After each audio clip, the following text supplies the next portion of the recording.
So for my equal employment opportunity presentation, I researched Target. Target's most recent equal employment opportunities scandal happened in 2015, but it started back in 2006. The Equal Employment Opportunity Commission caught Target using unethical ways of screening their potential employees and their applicants.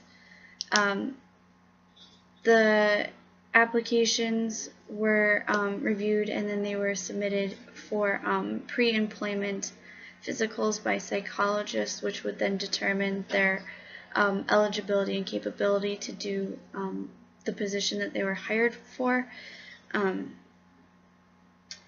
The positions were all for exempt level employments, which means that they did not have a formal education or degree for their position that they were applying for. It was a skill level.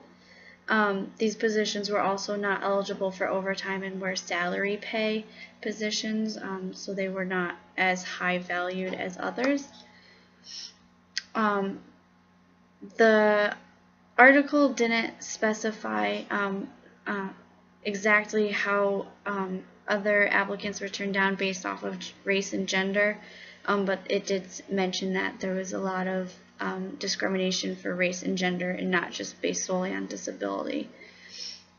After being caught in trouble with the law for this, Target was forced to pay out $2.8 million to be distributed to the individuals who were believed to be affected by this unjust screening process.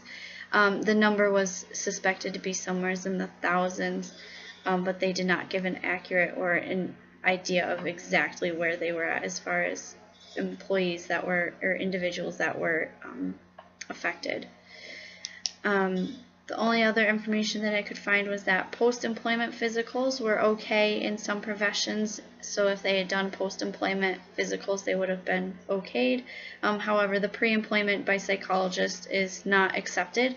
The only jobs that accept pre-employment physicals are law enforcement officers, the DOT, and military positions, but no others.